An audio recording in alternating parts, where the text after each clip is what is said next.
Então a gente vai fazer aqui, como nossas primeiras aulas, uma introdução ao eletromagnetismo.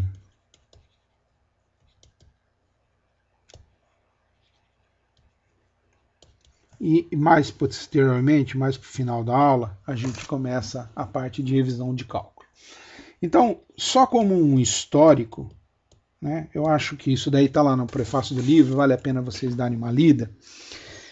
O que trata o eletromagnetismo? O eletromagnetismo ele trata o problema fundamental, né, dessa teoria, que é resolver a seguinte coisa. Se eu tenho uma distribuição de carga em um ponto do espaço, né, então eu tenho aqui uma certa distribuição de carga, vamos supor mais, né, e ela pode estar em movimento ou estático, né, ou parada, estacionário, em relação ao referencial.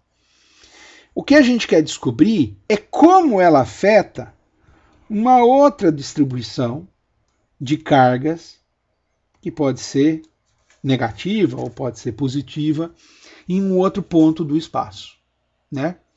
E aí, tipicamente, a gente vai descrever esse problema em termos de uma teoria baseada em campos, né? E sendo uma teoria baseada em campos, é uma teoria vetorial. Então, por isso que a nossa primeira aula e as nossas primeiras aulas precisa muito de um conhecimento e consolidar o cálculo vetorial, né? Ou seja, noção boa de vetores, de como trabalhar com vetores. Professor, desculpa só te interromper. Por favor. Professor, desculpa só te interromper. Você colocou para gravar a aula? É porque eu não sei como é que você vai gravar. Você não falou se você ia gravar por aqui ou se você ia fazer um vídeo. Não, eu não tá gravando aí. não. De saber. Eu estou gravando nesse Classroom Presenter, que é um software que foi desenvolvido pela Universidade de Washington e que foi adaptado pelo pessoal do IC aqui. É um software muito antigo, mas no computador que eu tenho usa ele. Então eu estou gravando aqui e o que eu vou subir é ele pro YouTube, tá? Então eu não estou gravando. Perfeito. Desculpa te atrapalhar, professor. Tranquilo, é bom a gente ter essas interações sim. Eu não estou gravando com o Meet, tá? Ele é independente do Meet. Perfeito. Obrigado. Maravilha. Mas tá gravando, tá piscando a tela para mim aqui, eu sei que tá gravando. Muito bom. Historicamente, essa teoria do eletromagnetismo, ela começa, obviamente, separando dois tópicos. Ela separa eletricidade e magnetismo como coisas separadas. Obviamente, lá na frente tudo se junta. Então, do ponto de vista de eletricidade, né, a eletrostática, obviamente, né, conhecimento de carga eletrostática ou fenômenos eletrostáticos eram observáveis desde a antiguidade. Mas, de fato, as primeiras noções e primeiros desenvolvimentos de uma teoria sobre eletrostática, ou seja, campos elétricos, né, devido a cargas, né, e cargas estacionárias, né, não uma eletrodinâmica, ela foi desenvolvida por Charles Augustin Coulomb em 1736 e até 1806 que ele vive. Então, nesse meio de tempo aí ele desenvolve e teve a contribuição de outros, como o Henry Cavendish, o mesmo cara lá da balança de Cavendish, o Joseph Priestley e outros, né? E esse Priestley, ele leva o crédito, deve levar o crédito pela lei do inverso do quadrado da distância, né?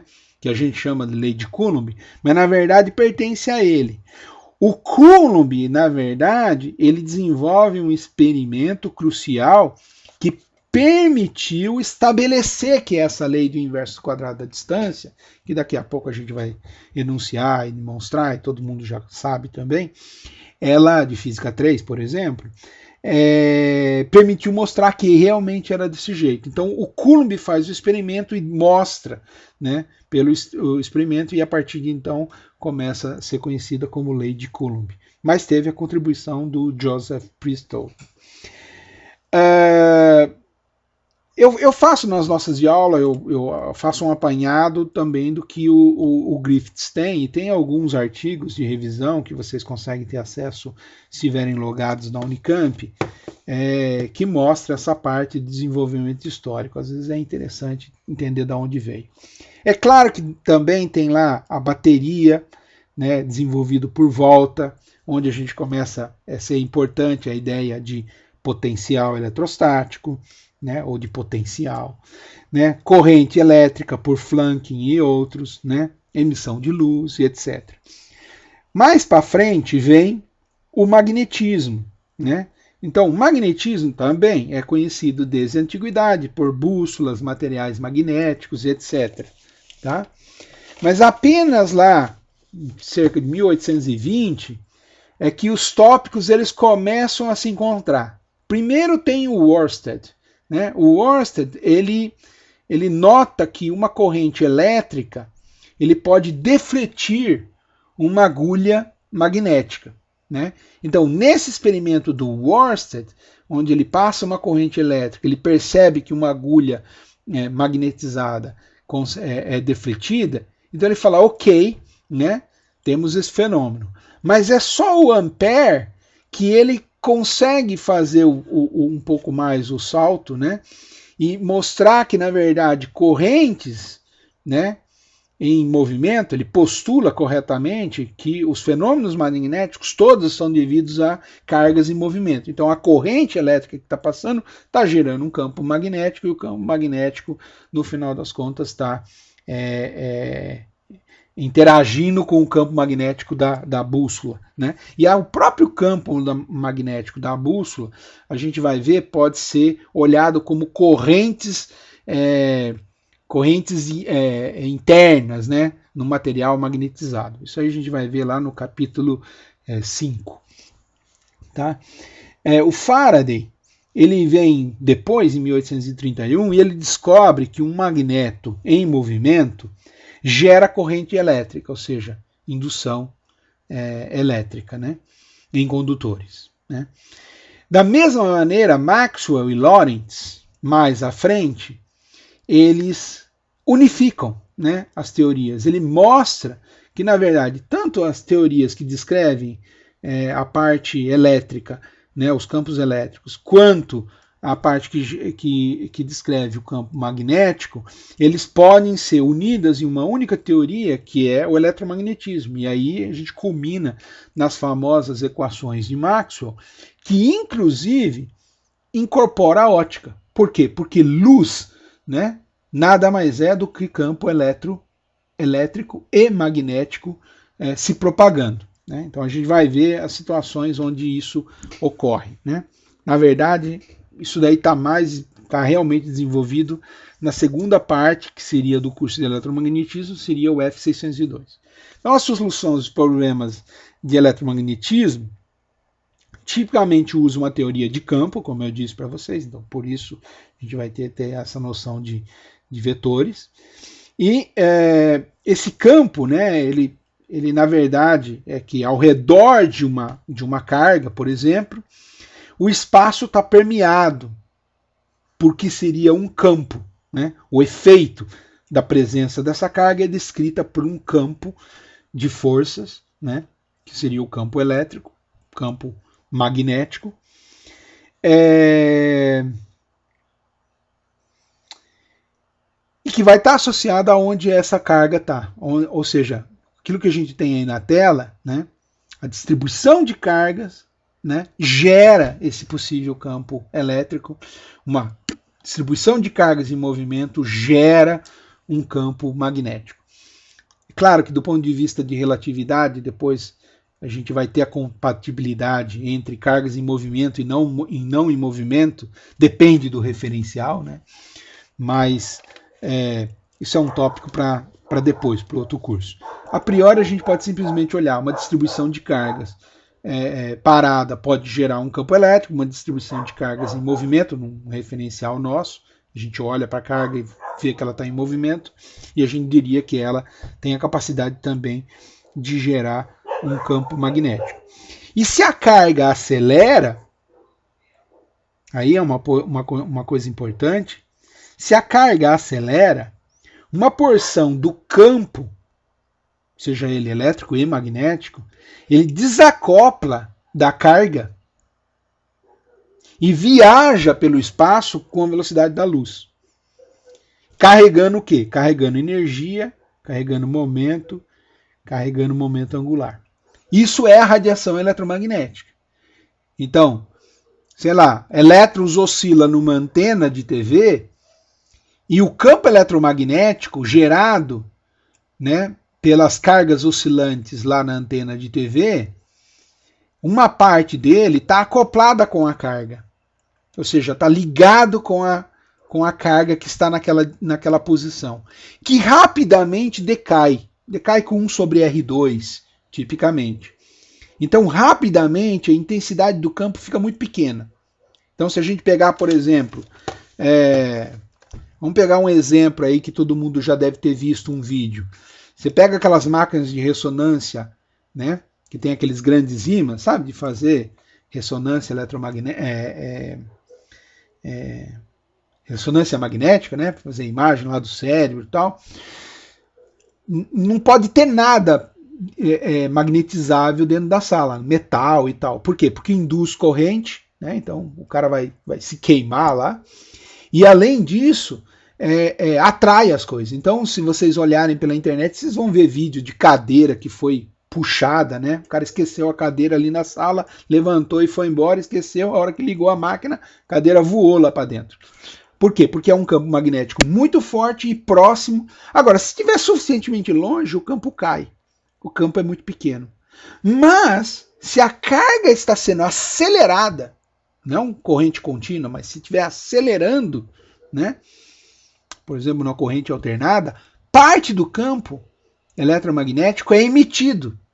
E ele desacopla e viaja pelo espaço e vai embora.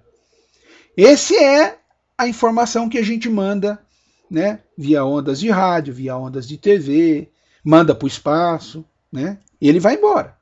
Esse campo eletromagnético ele vai se propagar pelo espaço. Ele tem a condição de se propagar e isso a gente chama de luz.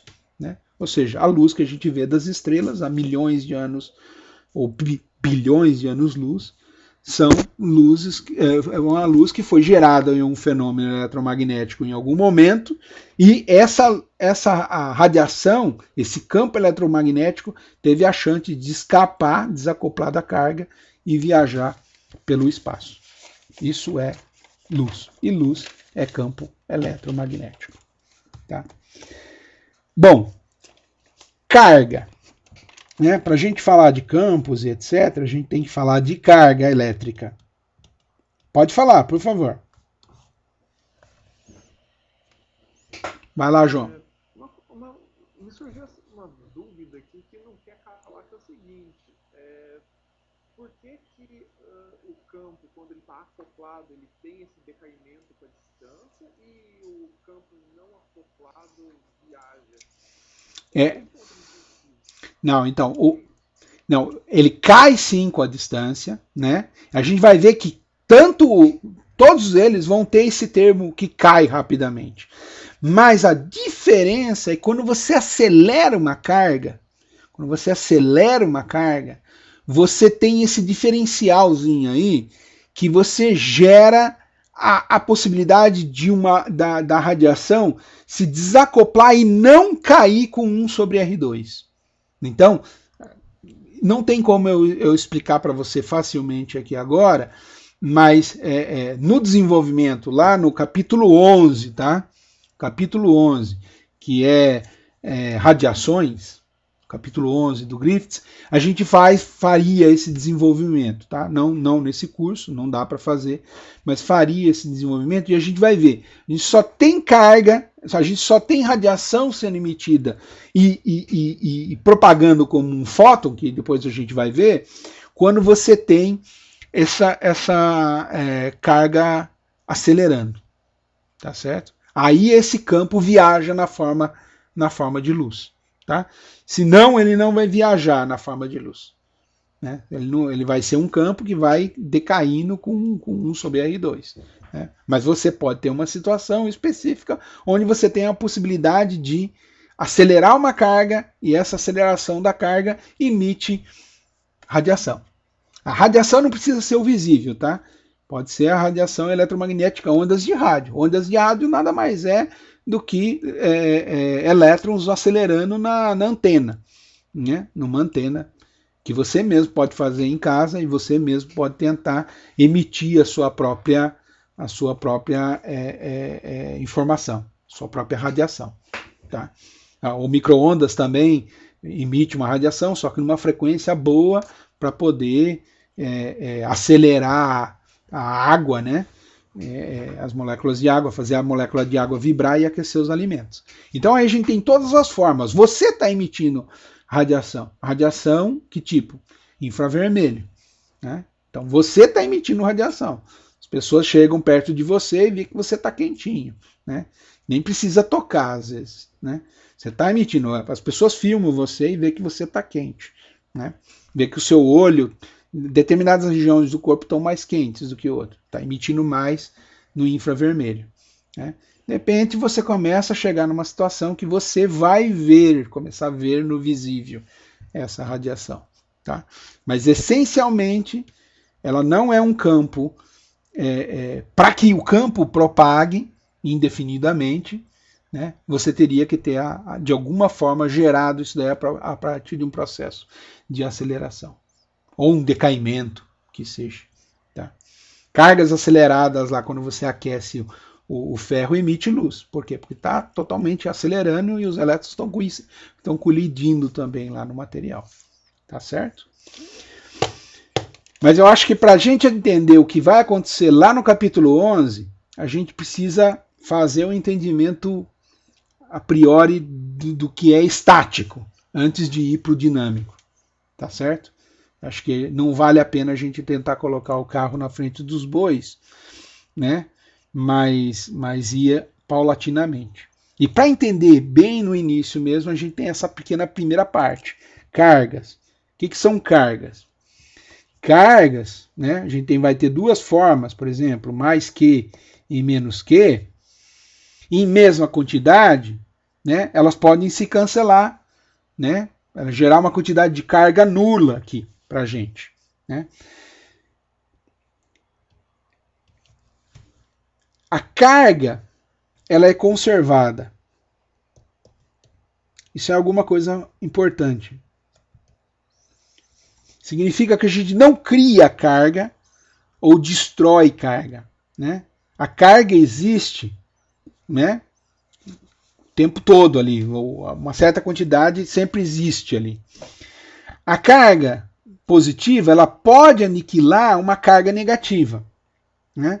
Mas óbvio, com isso ela vai transformar em energia, vai transformar em 2 fótons, o fenômeno de aniquilação. E você também pode criar cargas, mas desde que você crie uma carga positiva e uma carga negativa. Por exemplo, num fenômeno de criação de pares, né? Você tem lá um raio gama chegando, né, muito energético, chegando perto de um núcleo, ele tem a possibilidade de deixar de existir o raio gama e criar uma carga. Mas o raio gama não tinha carga zero. Ele cria um pósitron e um elétron. Com massa, com energia, então ele converteu a energia do raio gama em massa, em energia cinética e em 2 cargas. Só que uma positiva e negativa. Se você somar, a carga ainda dá 0. Então a gente tem conservação de cargas. Né? A carga, ela é quantizada. Carga é quantizada. Significa que a gente pode ter mais NE, a gente pode ter menos NE e nunca, né? Nunca raiz de E, sei lá, raiz de 2 de E ou meio de E, tá certo? A gente não pode ter. Aí você pode falar, e os quarks, né? Os quarks, que são partículas subatômicas, elas vêm lá com cargas do tipo 2/3 de E e mais ou menos 1/3 de E, né? Só que, no entanto, não se encontra quarks livres na natureza, né? Normalmente você tem que fazer um experimento de colisão, alguma coisa, para esses quarks serem rebentados, né, e saírem lá, e eles vão se recombinar depois, né, de alguma maneira. Então, no final das contas, você acaba combinando essas cargas para de novo ter carga, uma unidade de carga fundamental, e essa unidade de carga fundamental vai ser quantizada em um número inteiro de cargas fundamentais. Tá certo? Bom, eu acho que para a gente prosseguir a partir daqui, o que a gente precisa é ter uma noção um pouquinho melhor de cálculo vetorial, porque daqui a pouquinho a gente vai começar a precisar fazer contas, porque a gente vai precisar localizar essa carga no espaço e se perguntar o campo gerado por essa carga no espaço, qual é o efeito dele numa posição R? A carga está numa posição R'. Qual o efeito, né, dessa carga numa posição R, por exemplo?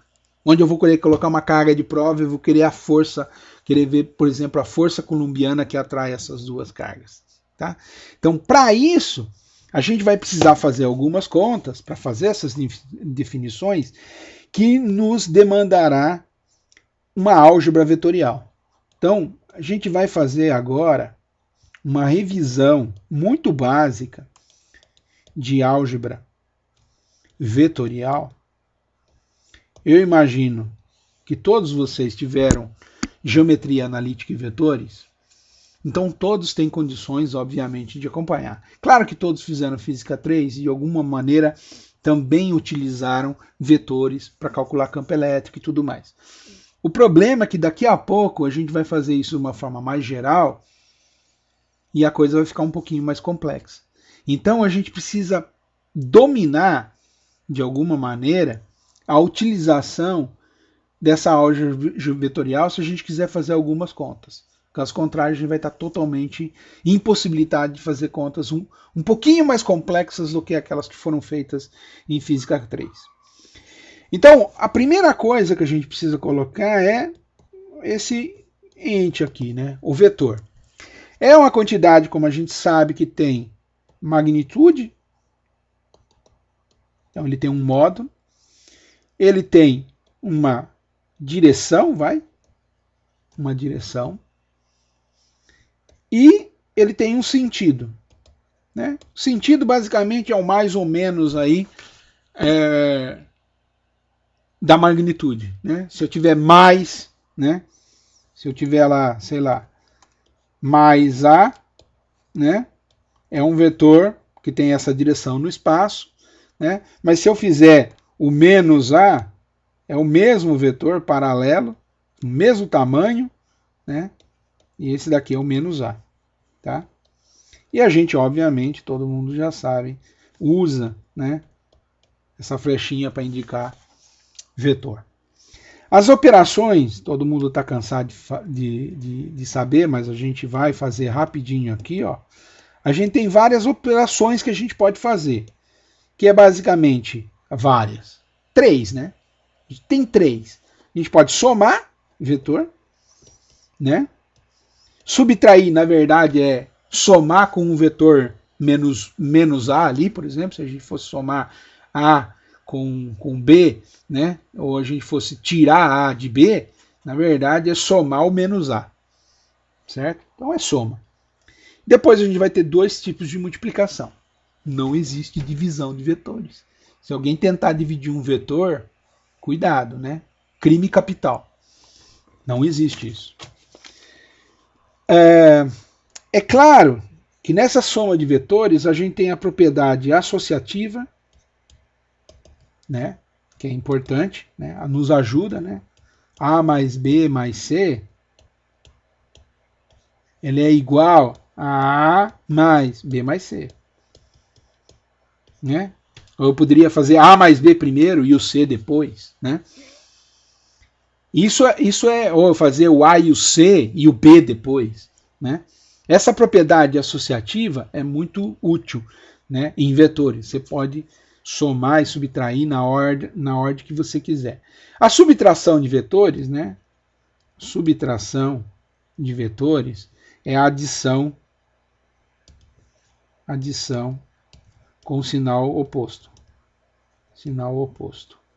Tá? Então, na verdade, A menos B é, na verdade, o A mais o menos B. Né? Então, é o B multiplicado pelo escalar menos 1, né? Que inverte a direção do vetor B. A gente pode multiplicar por escalar.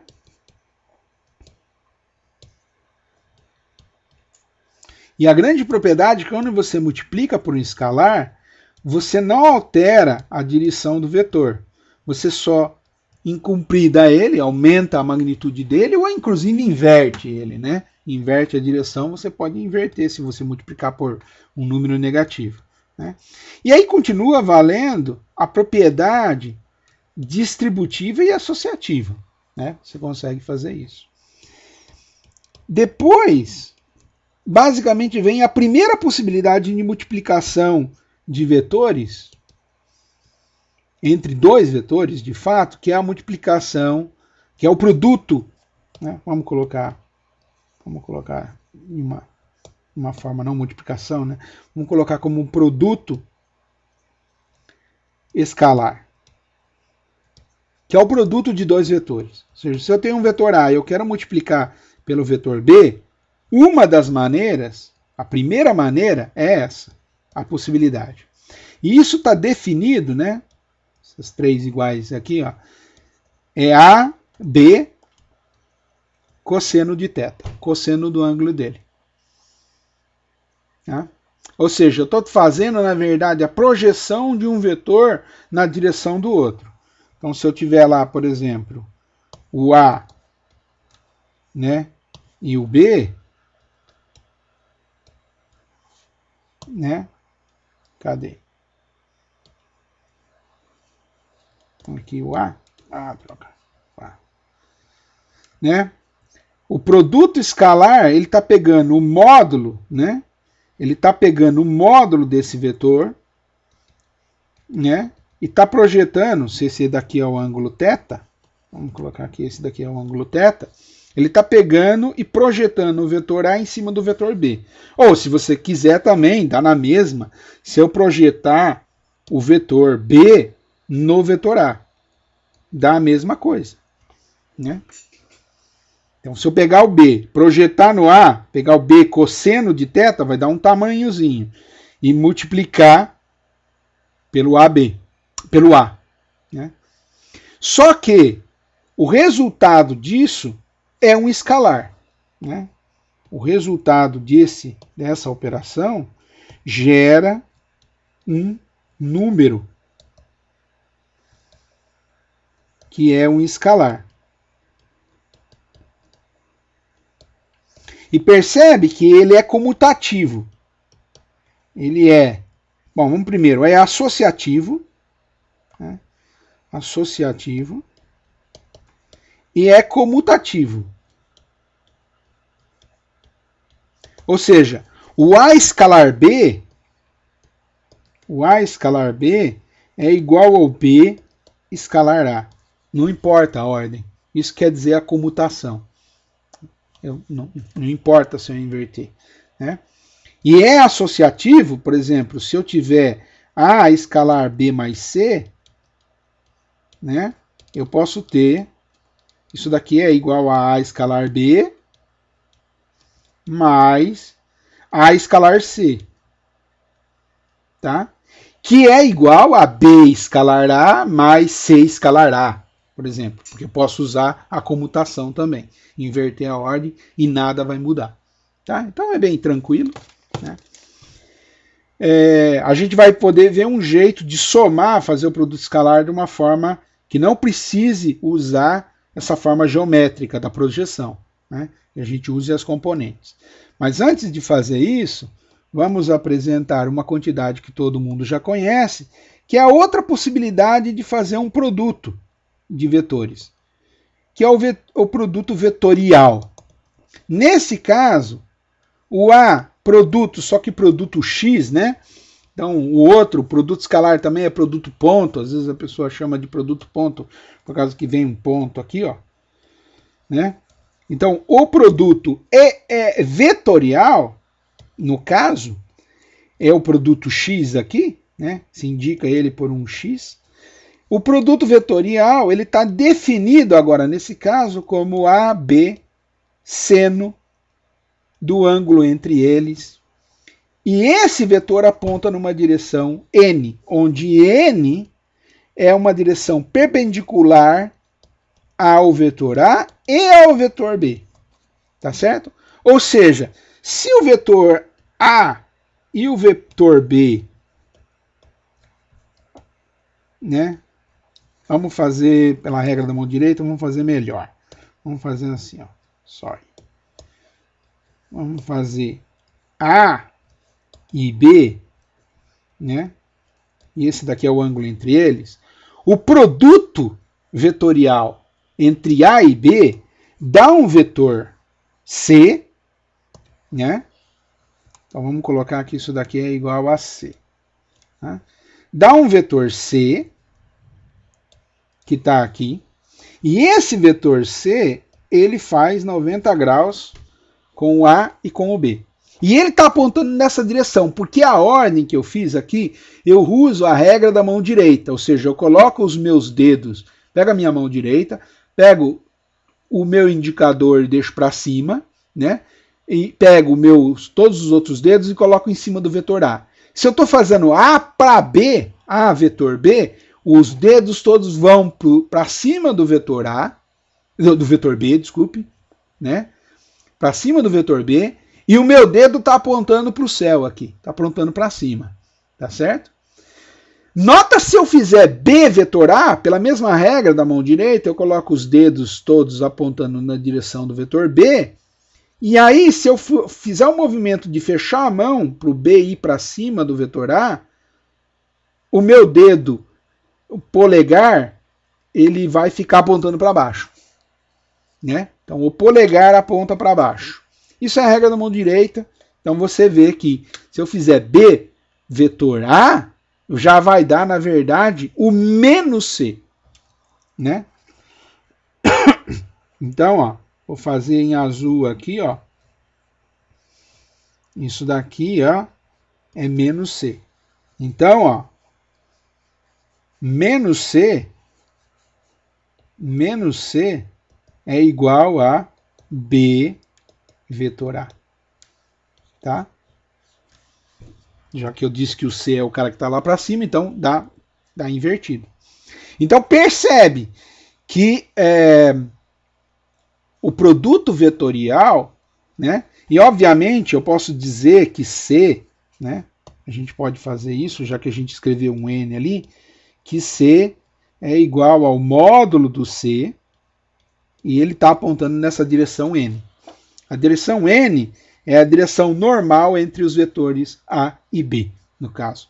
Entre o plano, no plano, né? No plano definido por A e B. Tá certo? Como a gente viu, a propriedade distributiva é possível, né? Eu posso fazer, vamos lá, vamos voltar um aqui, ó. Eu posso fazer distributivo, né? Eu posso fazer A produto vetorial com B mais C, dando A vetor B mais A vetor C. Tá? Isso é verdade. Só que a comutativa não dá. A comutação eu não posso fazer. Por quê? Porque B, como a gente viu ali em cima, né? B vetor A, ele é igual a menos A vetor B. Então eu não posso trocar a ordem. Se eu troco a ordem, eu tenho a penalidade de acrescentar um sinal menos. Inverteu a ordem, vem um menos na frente. Às vezes vai ser útil. E o que é o módulo de A e B? Geometricamente falando, A vetor B, se eu tomar o módulo, o tamanho, né? O tamanho do vetor C, né? Ou seja, o C aqui, ó, sem o vetorzinho em cima, né? O módulo dele, tamanho desse vetorzinho, hein? Ele é geometricamente, na verdade, a área do paralelogramo escrito por A e por B.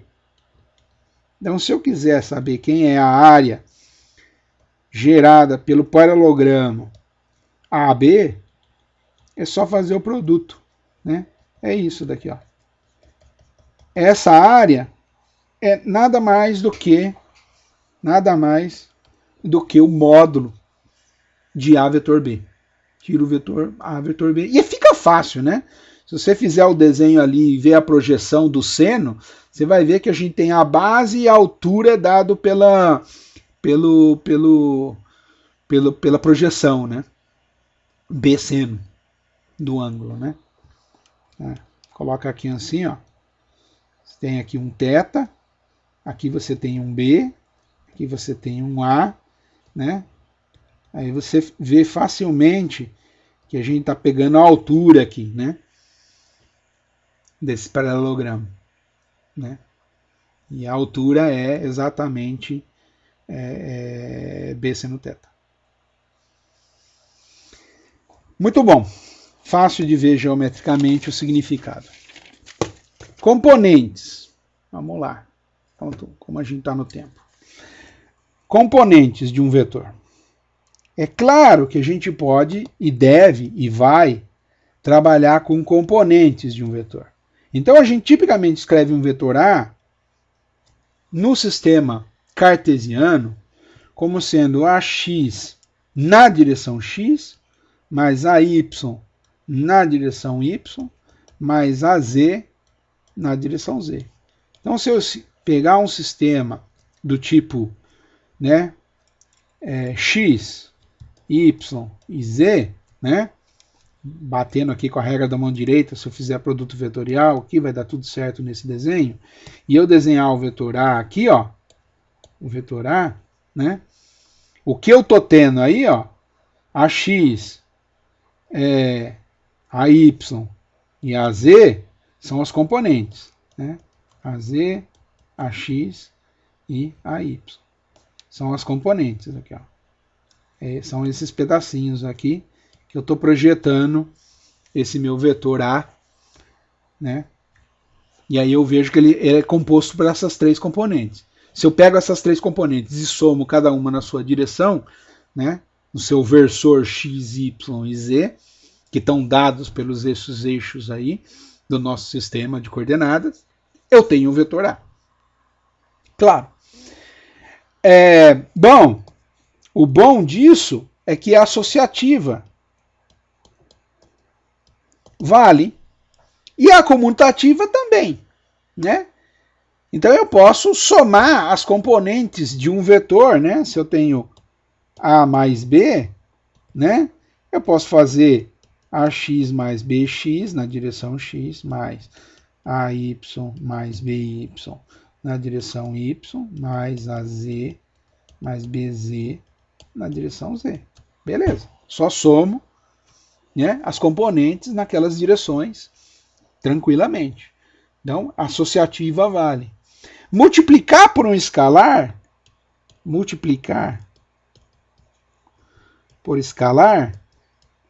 também, né?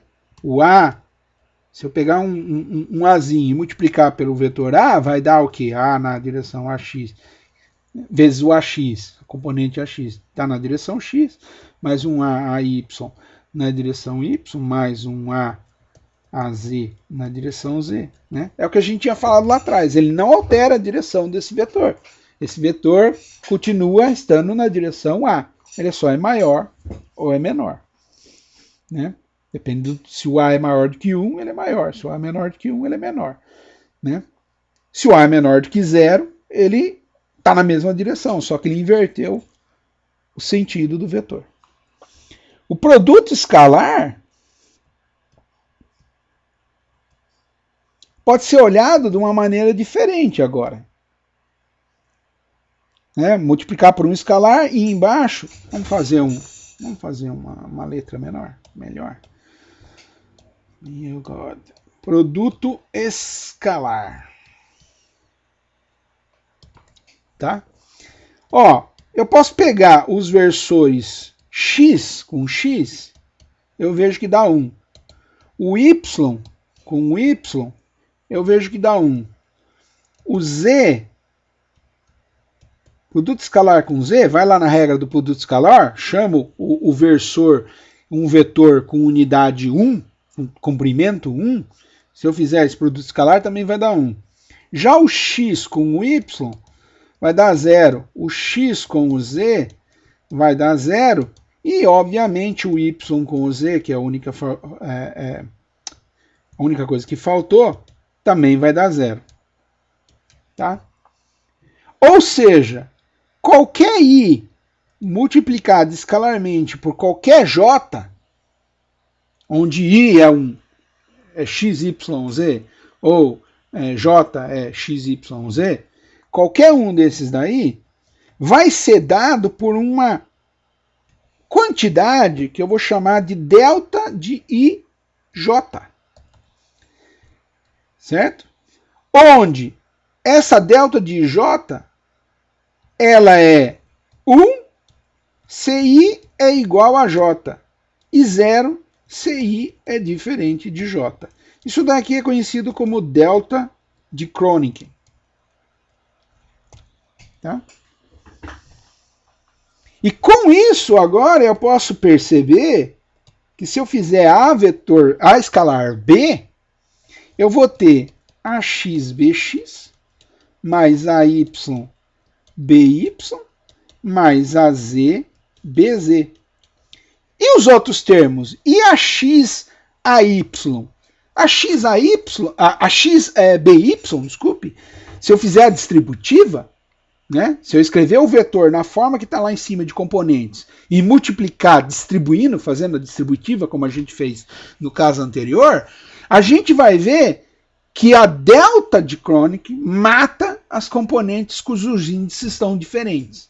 Então, na verdade, fazer A escalar B nada mais é do que somatório em I, né, de AI, BI.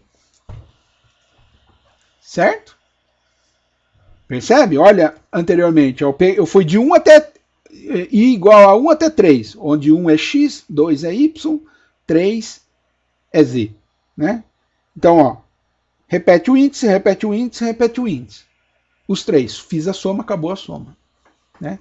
Todos os outros termos zeraram por causa da delta de Kronig. Tá?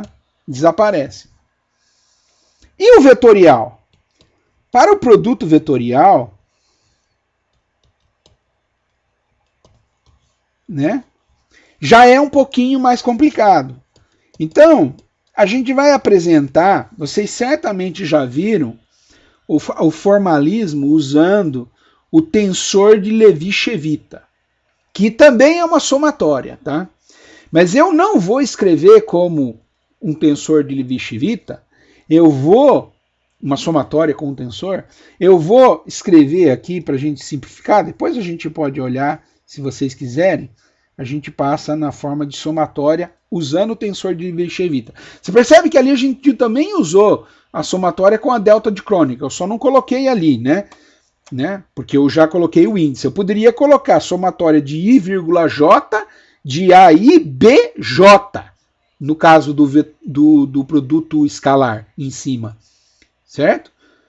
2 índices na soma. Só que daí eu teria que escrever o delta de IJ. Como eu já sei que quando o I é diferente de J dá 0, eu consigo suprimir uma soma. No caso do produto vetorial, isso não dá para fazer. Aí seria uma soma dupla, com 2 índices e com um tensor, que não é o delta de Kronig, é o Levi-Cevita. A gente vai fazer do modo que todo mundo já vem fazendo desde o colegial. Quando o número é pequeno, tudo bem. Quando o número é grande ou a expressão é grande, é melhor fazer usando o tensor de Levi-Civita. Mas se a coisa é pequenininha aqui, é fácil, dá para fazer dessa maneira. Tira o determinante e o resultado do determinante vai dar isso, ó. AYBZ menos AZBY, isso está na direção x, mais AZPX menos AXBZ, isso daqui está na direção y, e AXBY menos AYBX, isso daqui está na direção z. Tá? Esse é o resultado, esse vetor é o vetor C, tá? Do produto vetorial. Tá? Uma coisa importante, só para colocar o tensor de Levi-Civita, né?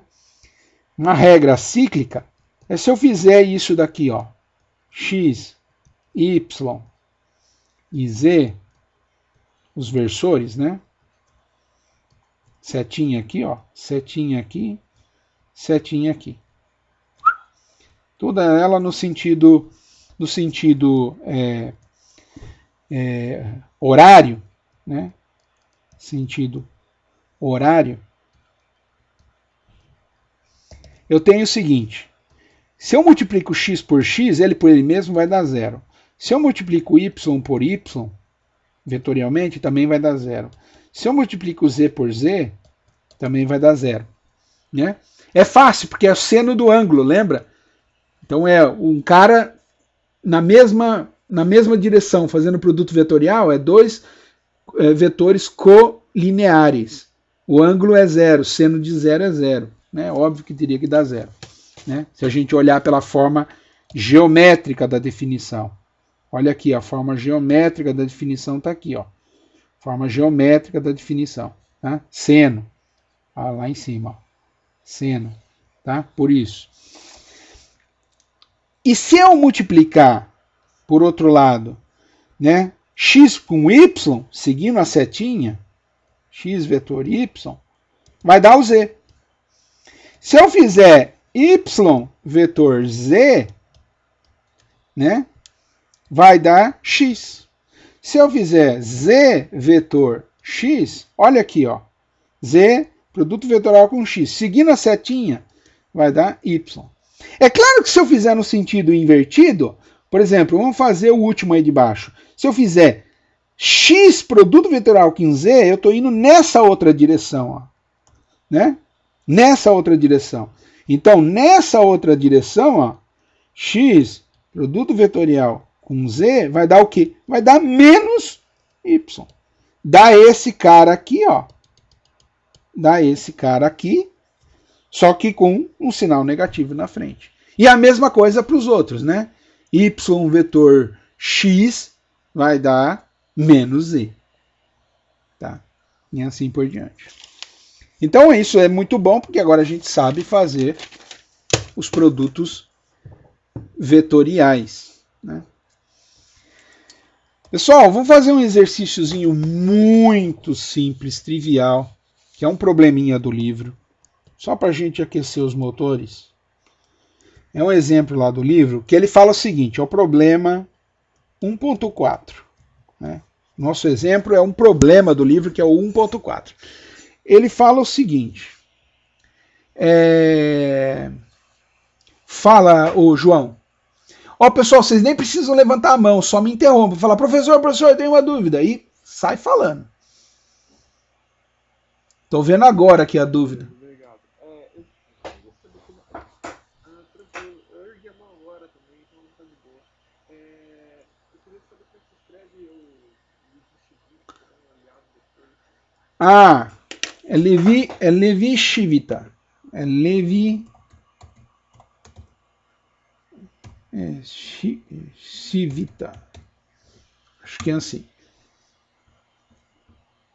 Tá? Coloca tensor na frente. Tensor de Levi-Civita. Não sei se tem um acento. Civita é italiano, né? Bom, é um somatório, tá? É um somatório, e aí é o A, J, B, K, e aí você tem um índice I ainda que está somando, que é o epsilon de I, J, K. Né? E aí quando repete um índice, ele dá 0. Repetiu um índice, o tensor de Levi-Civita dá 0. O índice não repetiu e ele está no sentido do relógio aí, né? No sentido horário é positivo. Foi no sentido anti-horário é negativo. Aí você faz a somatória e vai te dar exatamente aquela expressão por C ali em cima, que é o que a gente obtém fazendo o determinante. Eu acho que todo mundo já fez usando o determinante. Tá? Eu acho que no livro tem feito com o tensor de Levi-Civita também. Tá? Eu pulei aqui para vocês. Então, o que ele fala? Ele fala nesse problema que ele tem um vetor A, e ele fala que esse vetor ele começa no ponto 1, 0, né? Ele começa, vamos desenhar. Vamos desenhar. Ele fala que ele tem um vetor, aqui é x, aqui é y, aqui é z. Ele fala que tem um vetor que começa no ponto 1, né? Em 1,0,0 são as coordenadas e termina na posição, né, 3, ele chama de 3, são as coordenadas 0,0,3, né? Então é 3 na direção z, 0x, 0y, tá? São as coordenadas. Ele fala que tem um outro vetor, o vetor b, que começa também na posição 1 e termina na posição 2. Né? E a coordenada da posição 2 é 0,2,0. Então, componente 0 na direção x, componente 0 na direção z e 2 no eixo y. Tá? Então, eu desenhei já os dois vetores aí, A e B, né? B, A. Tá? E aí ele pede para você achar qual é a direção formada no plano por esses dois vetores. Ou seja, ele quer que você encontre quanto que é o versor n do plano formado, né? Do plano formado por esses dois vetores, A e B. Bom, então eu tenho que escrever o A, né? E o A, do jeito que está escrito aí, basta eu saber as coordenadas dele, né? E subtrair uma coordenada da outra, que eu tenho o vetor como um todo. Né? Então eu sei que o final dele é 0,0,3, menos o início dele, sempre nessa ordem, tá? Cuidado, né? Então eu estou no final menos o inicial. Se eu fizer ao contrário, eu vou fazer o negativo desse vetor, apontando no eixo A. Tudo bem, né? No final das contas eu vou conseguir o mesmo plano, tá? Mas é bom a gente seguir a ordem que a gente está aqui. Menos 1,0,3, né? Esse é o tamanho desse vetor, e é o próprio vetor A. O vetor B, ele não deu, né? Ele deu as posições. Vetor B é 0, 2, 0, é onde ele termina, menos onde ele começa, que é o mesmo ponto. Ou seja, esse vetor é menos 1, 2 e 0. E aí, ó, ele quer saber a normal. Se ele quer saber a normal, basta eu encontrar o vetor C, que é o produto vetorial B e A, né? E depois pegar o vetor e dividir pelo seu tamanho. Porque a normal, né, o vetor C, é nada mais do que o módulo do vetor C, e esse cara aponta na direção C. Portanto, o N nada mais é do que pegar o próprio vetor, que eu já tenho ali, né? Quer dizer, tenho não, é só fazer o produto vetorial. E dividir ele para o escalar, que é o módulo. Percebe? Não estou dividindo vetor por vetor, estou dividindo o vetor pelo seu módulo, no caso, ou seja, pelo um escalar, né? Que vai dar exatamente o anormal, que é o que eu preciso. Então a primeira tarefa a se fazer é encontrar o produto vetorial. Então eu vou usar a regrinha de fazer o determinante lá, 0, menos 1, 0 e 3. Vocês façam aí o determinante e vocês vão ver. Pode falar, João. Vai dar 6x mais 3y mais 2z. Hã? Não. Tem que dividir por 2, não. Não tem nada a ver com área. Eu acho que você está pensando... Mas não é a área que eu quero. Eu não quero a área. Mas quem é a magnitude do vetor? A vetor B me dá a área do paralelogramo. Me dá a área disso, ó. Me dá a área disso, tá? Me dá essa área toda aqui. Mas a minha pergunta que eu estou fazendo aqui agora, nem lembro se é essa pergunta realmente lá no exercício, mas a pergunta que eu estou fazendo para você agora é para você achar quem é N. Quem é anormal. E anormal é pegar o vetor e dividir pelo tamanho dele. Então eu tenho que fazer o produto vetorial, achei o vetor. Tá vendo? Eu achei o vetor aqui, ó. Tá lá. O vetor é esse daqui. Se vocês fizerem aí, ó, o produto vetorial, você vai ver que vai dar isso. Agora, quanto que é o módulo? O módulo de C nada mais é do que o C escalar C. C, produto escalar com C, raiz. Se eu pegar e fizer o produto escalar dele por ele mesmo, eu tenho um módulo ao quadrado. Então, se eu quero só o módulo, da raiz, certo? Por quê? Porque produto vetorial, né? Produto vetorial, não, o produto escalar, desculpe, não é módulo dele vezes o módulo do outro, vai dar módulo ao quadrado, né? Vai dar módulo ao quadrado. Vezes o cosseno entre o ângulo, cosseno ele com ele mesmo, cosseno é 0. Cosseno de 0 é 1. Então vai dar módulo de C ao quadrado. Então, na verdade, é fazer o produto escalar e tirar a raiz. Fazer o produto escalar nada mais é do que pegar as componentes e multiplicar ela por ela mesma, né?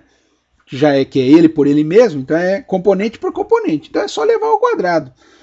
36 mais 9 mais 4, né? Isso daqui costuma dar 49, estou tirando a raiz, dá 7. Certo? E aí, seguindo essa regrinha daqui de cima, tá? Seguindo essa regrinha daqui de cima,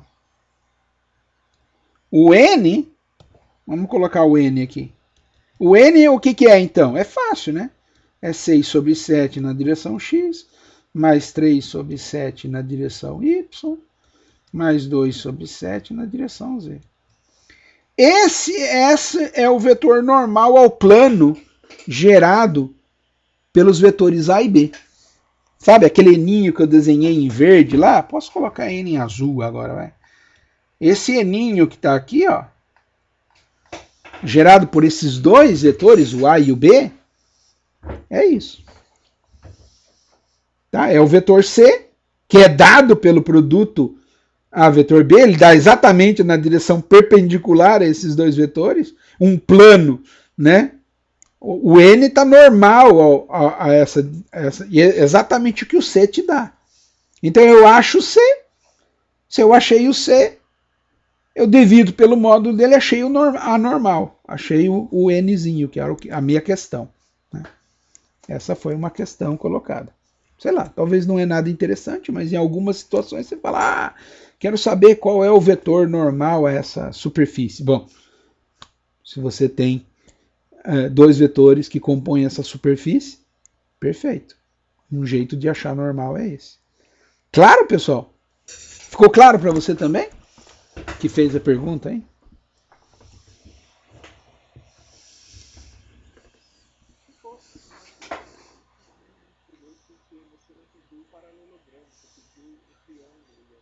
Não, mas eu não pedi. Mas eu não pedi o triângulo, né?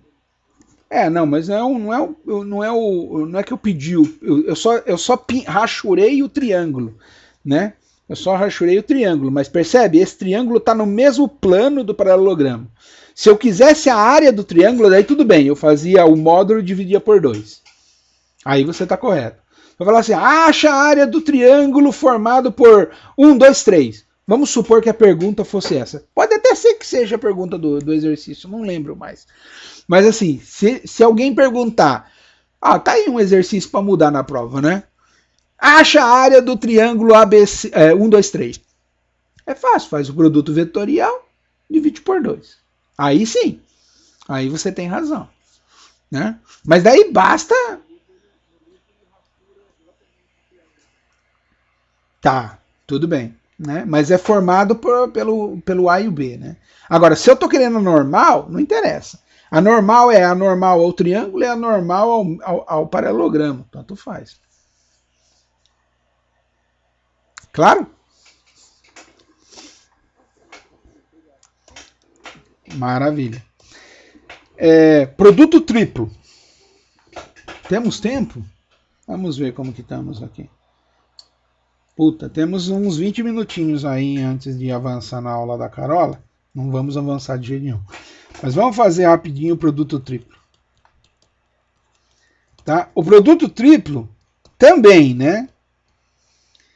Ele te gera um escalar. Olha que beleza. Você mistura o também chamado de produto misto, né? Você mistura o produto escalar com o produto vetorial. Então você tem o B vetor C que te dá um vetor. Vamos supor D.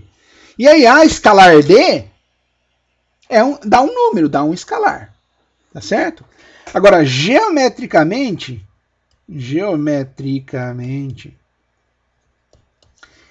isso daqui é o volume do paralelepípedo.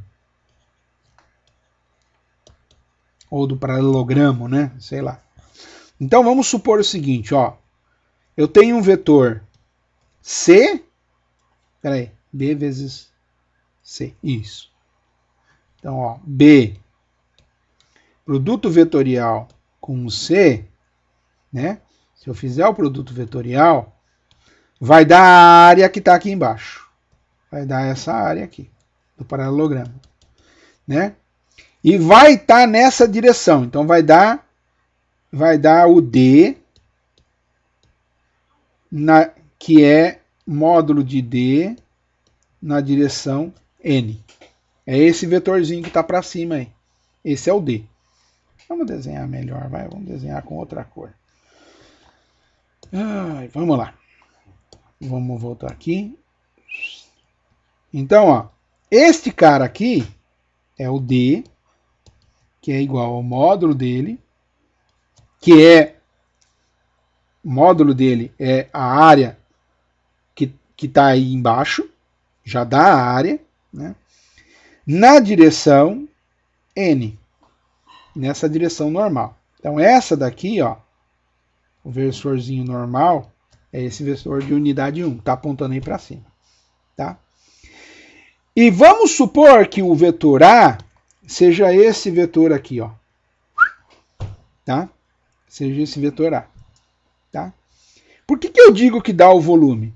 Se eu pegar a base vezes a altura, né? E a altura é o cosseno do ângulo entre o D, né? O produto escalar, ó, A com D, vamos lá, ó. A, produto escalar com o D, e a gente sabe que D, né? D é B vezes C, né? E isso daqui é o módulo de A vezes o módulo de D, cosseno de θ, do ângulo entre eles, que é exatamente esse ângulo. E aí você vê que eu pegar o A e projetar na direção normal, né, é a altura. É essa altura aqui. Então isso dá exatamente, óbvio, né? Não precisava gastar tanto tempo, a área desse objeto aqui, né? A área desse objeto. A área não, o volume desse objeto. Tá? Então, geometricamente, ele tem esse sentido. Agora, tem uma propriedade interessante, que quando você faz A por B, A escalar com B por C, né? B por C é o produto vetorial, você tem uma propriedade cíclica que você pode, tá? Se o A está aqui, né, ele vai lá para o final. Se ele vai lá para o final, esse cara vem para fora e esse cara vem para a posição do B. Então, lembra-se que é uma coisa cíclica. O cara que está na frente tem que ir para o final. Ele não pode nunca sentar na primeira cadeira. Ele só pode ir lá para o final. Então, olha só. O B e o B só, ele não pode inverter com o C. Ele só pode sair. Né? Ele só tem um caminho para andar. Né? E o cara tem que ir lá para o final da fila. Tem que passar e ir para o final da fila. Então é B por C vezes A. Percebe? O A foi no final da fila, o C andou para frente e o B saiu para fora.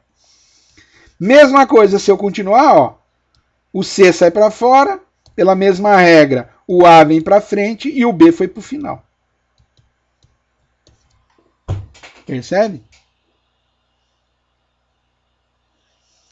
Então, todos esses produtos dão o mesmo volume, dão o mesmo escalar, com o mesmo sinal, tudo igualzinho. Né? Se eu começasse com A, produto escalar com C vezes B, aí dá um menos aí. Daria um valor com um menos na frente. Percebe? Porque eu inverti no início. Não tem nenhum lugar que tem C vetor B. Percebe? Nenhum lugar tem C vetor B. Se eu inverter a ordem de fazer o produto vetorial, eu ganho um sinal de menos, pelaquela regra anterior. Tá? E, obviamente, se a gente lembrar, né, como a gente está fazendo um produto escalar, e lá no produto escalar tinha o XYZ, que era a direção, então eu posso fazer esse produto misto também usando as componentes, né? Usando as componentes da seguinte maneira. Eu faço um determinante do AX com o BY, com o AZ, e aqui na ordem, não posso trocar a ordem, tá? O primeiro, e nessa ordem, tem que ser nessa ordem. O produto escalar tem que ficar, o cara ficar lá em cima. E depois os dois, o segundo e o terceiro, tem que ser na ordem do produto vetorial. BX, BY, BZ, CX, CY, CZ. Tá? Isso daqui é a mesma coisa que B vetor C escalar A. Percebe? Porque produto escalar comuta. Tá? A escalar B por C é a mesma coisa que B por C escalar A. E o resultado é o que está aí. É o determinante desses três vetores assim. É só fazer o determinante, né? Todo mundo lembra como faz determinante. Você acha. Só que agora você não vai achar um vetor, percebe? Você vai achar um número. Você vai achar um escalar.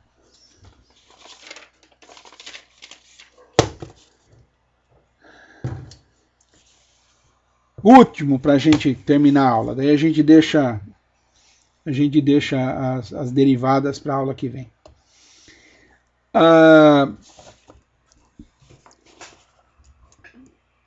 O último seria o produto vetorial triplo. Que seria, ó, A por B por C. Tá? Isso vai dar o quê? Ele pode ser escrito, né? E aí eu não vou demonstrar, mas ele pode ser escrito por B, A escalar C. É possível demonstrar, tá? Talvez tenha até um exercício lá pedindo para vocês demonstrarem. Eu diria para vocês que não precisa, tá? De certa forma você usa, tá? E você vai ter lá como consultar todas essas propriedades. A escalar B. É o famoso BAC-CAB. BAC menos CAB. Né? Do jeito que você lê de um lado, lê do outro lado. Né? Lê um e depois inverte com um sinal de menos. A única coisa que você tem que lembrar é que os últimos dois eles estão fazendo o produto escalar. Né? Os últimos dois estão fazendo o produto escalar. Né? E o outro é o vetor. Então é vetor B e aí o escalar entre A e o C. O vetor C, o escalar entre o A e o B. Tá certo? Aí você consegue fazer essa conta. Tá? E aí com isso, ó, você pode derivar coisas mais complicadas, mas aí você só usa o conhecimento que você já teve. Por exemplo, digamos que você queira fazer isso daqui, ó. A vetor B, produto escalar com C vetor D. Quanto que dá? Não, você pode falar, tá bom, eu sei que esse cara, eu posso dizer que ele é um E. Tá certo? Então eu vou fazer o seguinte, eu vou fazer, ó, A vetor B escalar E, né? E eu uso o que eu aprendi lá do produto misto, lá atrás. Quanto que dá o produto misto disso? O produto disso pode ser escrito como A escalar B vetor E, né? Eu andei, né? O E foi lá para o final, o B andou para frente e o A saiu. O A virou escalar. Então pode ser desse jeito. Então isso daqui pode ser escrito como A escalar B, produto vetorial, com o E. Mas quem que é o E? O E é C vetor E. C vetor D. Opa! C vetor D. Certo? Só que B vetor C, B vetor D é o BAC-CAB ali, só que na ordem, né? Então eu tenho que, ó, pego o A aqui e aí BAC-CAB, né? É o segundo sai para o último, né? Não, desculpe, o segundo sai para fora, então quem é o segundo aqui? O segundo é o C, né? Que multiplica o primeiro pelo último. Então o primeiro é o B pelo último, que é o D. E aí o outro ao contrário, né? Então é o D, B e C. Certo? E aí eu posso fazer a distributiva do produto escalar, tranquilamente. É a escalar, tem que ser escalar com vetor. Quem que é o vetor é o C. O outro já é um número, já é um escalar, BD. Menos A, produto escalar com quem? Com o vetor, que é o D. E o outro já é um número, já é BC. Percebe? Isso daqui é um escalar, o primeiro termo é um escalar, escalar, escalar, escalar. Ou seja, isso daqui é um escalar. Como poderia ser, né? Tinha que ser, porque eu estou fazendo um vetor, produto escalar com outro vetor. Sei lá, vamos chamar esse de F. O A vezes B dá F. F vezes produto escalar com E tem que dar um escalar. F escalar E. Certo? Tem que dar um escalar. E aí você poderia se perguntar para casa, né? O que daria A vetor, B vetor, C vetor D? Tá? Um triplo, um quádruplo, né? Vetorial. Percebe? Mas ó, você olha aqui e você fala, opa, mas eu tenho um produto triplo aqui vetorial que eu tenho o BAC-CAB ali. Deu para eu usar isso daí. Depois eu faço um produto vetorial com o A.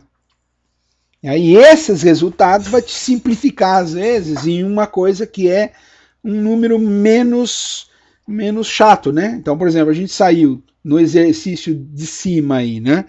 A gente saiu de dois produtos vetoriais intermediado por um produto escalar, dando um número, né? E a gente pode escrever esse número em multiplicações de produtos escalares, que é mais simples, tá? Pessoal, a gente para por hoje essa nossa primeira aula, meio exaustiva, mas fazer o quê, né? E na aula que vem, a gente dá continuidade com posição, deslocamento e separação entre dois vetores, que vai ser fundamental, tá? Eu estou até gravando isso daqui, vai ser essencial para a gente terminar entendendo o resto do curso. Se a gente não entender como a gente olha diferença de vetores, a gente não consegue encaminhar um passo sequer nesse curso. Por quê? Porque o campo a gente vai calcular com uma diferença de vetores. A diferença entre a posição que eu quero calcular o campo e a posição onde eu tenho a carga, onde eu tenho a distribuição de cargas. Ou depois a distribuição de correntes. Então vai ser fundamental a gente poder saber descrever diferenças de vetores, diferenciar a diferença de vetores, etc. Fazemos isso na próxima aula. Perfeito? Alguma dúvida, algum comentário?